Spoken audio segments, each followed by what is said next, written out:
یہ دن فہد کے لیے کسی اور دن سے مختلف نہیں تھا۔ صبح آنکھ کھلی تو دل بھاری تھا، ذہن میں وہی سوالات گردش کر رہے تھے کہ آخر وہ اتنی محنت کے باوجود مطمئن کیوں نہیں، کیوں ہر کامیابی ادھوری لگتی ہے، کیوں دل میں ایک مستقل بے چینی بسی رہتی ہے۔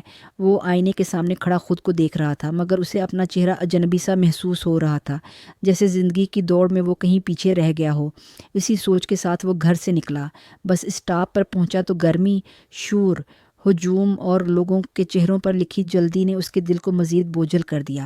بس آئی تو لوگ ایک دوسرے کو دھکیلتے ہوئے اندر گھس گئے۔ فہد بھی کسی طرح اندر داخل ہوا اور ایک سیٹ پر بیٹھ گیا۔ کانوں میں ایئر فون ڈال کر اس نے دنیا سے کٹنے کی کوشش کی، کیونکہ وہ کسی سے بات نہیں کرنا چاہتا تھا۔ اسے لگتا تھا کہ اس کے مسائل کوئی نہیں سمجھ سکتا، بس جھٹکوں کے ساتھ چل رہی تھی۔ لوگ اپنے فونز میں گم تھے، کوئی ہنس رہا تھا، کوئی ویڈیوز دیکھ رہا تھا، کوئی بیزار نظروں سے باہر دیکھ رہا تھا، اور اسی لمحے فہد کی نظر بس کے دروازے کے پاس کھڑی ایک بوڑھی آنٹی پر پڑی۔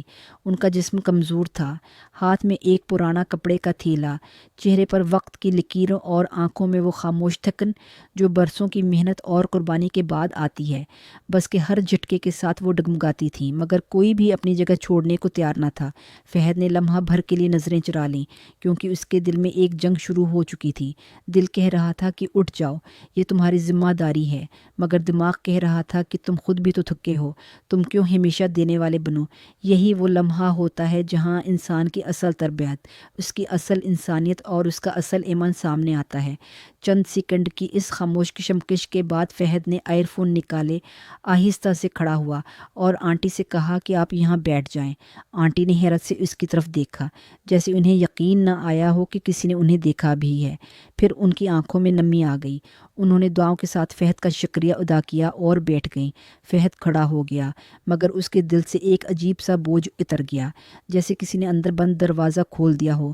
بس آگے بڑھتی رہی، اور کچھ دیر بعد آنٹی نے بات شروع کی۔ ان کی آواز میں نرمی تھی، مگر تجربے کا وزن بھی۔ انہوں نے بتایا کہ وہ اپنے بیٹے سے ملنے جا رہی ہیں جو اسپتال میں ہے، وہی بیٹا جس کے لیے انہوں نے اپنی جوانی، اپنی نیندیں اور اپنی خوشیاں قربان کر دی تھیں۔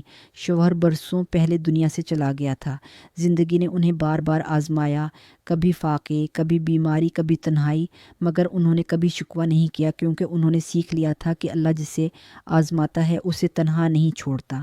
فہد خاموشی سے سنتا رہا اور اس کے اندر کچھ ٹوٹنے لگا۔ اسے احساس ہوا کہ وہ جن باتوں پر خود کو مظلوم سمجھ رہا تھا وہ دراصل نعمتیں تھیں۔ اس نے ہمت کر کے اپنی بات کہی، بتایا کہ اس کے پاس سب کچھ ہونے کے باوجود دل مطمئن نہیں۔ ہر وقت یہ خوف رہتا ہے کہ کہیں وہ ناکام نہ ہو جائے، کہیں وہ زندگی میں پیچھے نہ رہ جائے۔ آنٹی نے مسکرا کر کہا، بیٹا تم اکیلے نہیں ہو، یہ بے چینی ہر اس انسان کے حصے میں آتی ہے جو کچھ بننا چاہتا ہے۔ فرق صرف اتنا ہے کہ کچھ لوگ اس خوف سے بھاگ جاتے ہیں اور کچھ لوگ اسی خوف کو اپنا ایندھن بنا لیتے ہیں۔ انہوں نے کہا کہ دل کا سکون باہر کی کامیابیوں میں نہیں بلکہ اندر کے یقین میں ہوتا ہے۔ اگر تم اللہ پر بھروسہ کر لو اور شکر کرنا سیکھ لو تو وہ راستے بھی کھول دیتا ہے جن کا تم نے تصور بھی نہیں کیا ہوتا۔ بس ایک اسٹاپ پر آنٹی کو اترنا تھا۔ اترنے سے پہلے انہوں نے فہد کا ہاتھ تھاما، آنکھیں بند کیں اور دل سے دعا کی۔ وہ دعا کوئی لمبی نہیں تھی، مگر اس میں اخلاص تھا، امید تھی اور یقین تھا۔ وہ دعا فہد کے دل میں ایسے اتر گئی جیسے بنجر زمین پر پہلی بار بارش کرتی ہے۔ آنٹی اتر گئیں، بس آگے بڑھ گئی، مگر فہد وہ شخص نہیں رہا جو اس بس میں بیٹھا تھا۔ اس نے پہلی بار سمجھا کہ اصل کامیابی وہ نہیں جو دنیا دکھائے، بلکہ وہ ہے جو انسان کے اندر سکون پیدا کرے۔ اس نے جان لیا کہ انسانیت کبھی ضائع نہیں جاتی، کہ ایک چھوٹا سا اچھا عمل کسی کی زندگی تو بدلتا ہی ہے، مگر سب سے پہلے انسان کی اپنی روح کو بدل دیتا ہے۔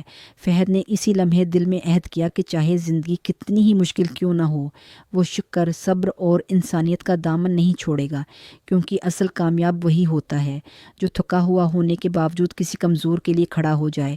اور اسی دن اس نے محسوس کیا کہ شاید یہی وہ راستہ ہے جو انسان کو اندر سے مضبوط، دل سے مطمئن اور زندگی کو واقعی بامقصد بنا دیتا ہے۔